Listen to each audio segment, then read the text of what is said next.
Sa paumpisa, pinakita ko sa kanya ang actual look ni Black Prince. Medyo naliliitan daw siya sa existing pots, kaya nagpahanap siya ng medyo malaki-laki lang naman daw. So ayun na nga, pinakita ko yung green pot na halos yung taas ng black pero a little wider. Then pinakitaan ko rin siya ng white pot na medyo malaki na pero ayaw naman daw niya ng white. Mas preferred niya daw ang black pot.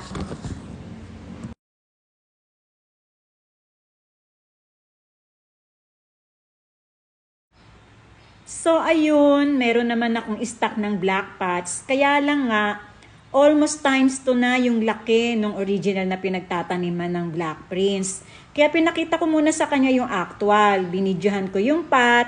Itinabi ko dun sa original size na pot, yung maliliit. Nag-okay naman siya. Para medyo matagal-tagal din daw siyang magre-repat ulit. Kaya okay na yung medyo bigger.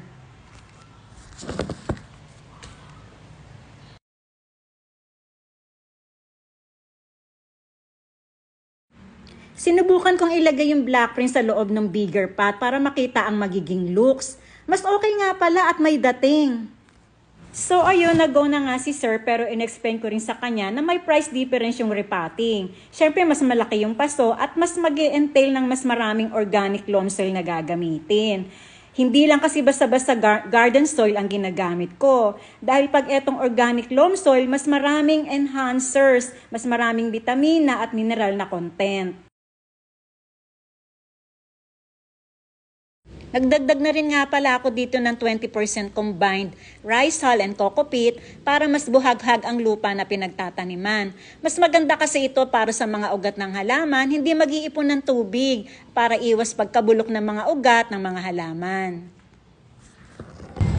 Gusto ko lang din pong ipakita sa inyo how stable yung plant. Ayan po, well-rooted naman siya. Yung pag-a-apply naman po ng fertilizer, kinakailangan hindi siya dun sa pinaka-dikit sa pinakapuno po ng halaman, no? Kailangan dito lang po sa gilid ng paso. Yan, mga 1 kutsarita para dito sa ating rubber tree na ganitong size ay sapat na po. Ngayon, uulit lang tayo ng paglalagay ng fertilizer after 4 months. Kasi actually, yung ibang halaman, yung mga flowering, fruiting, after 2 months, need yan ng fertilizer talaga. Kasi matatakaw sa fertilizer yung mga flowering plants. So, ito namang rubber tree, kahit every 4 months, hindi naman siya talaga yung nangangailangan ng masyadong pataba.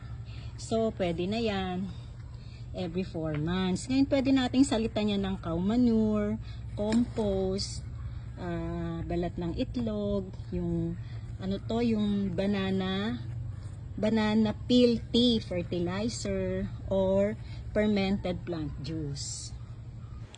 Maaari rin po ang pupo ng baka, vermicast or carbonized rice hull.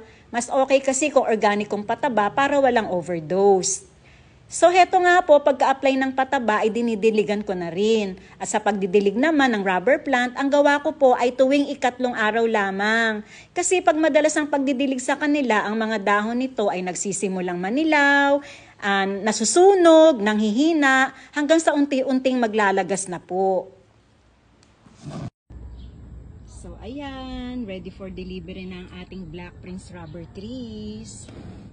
Ayan po, napakaganda ng kanilang gayak sa black na paso.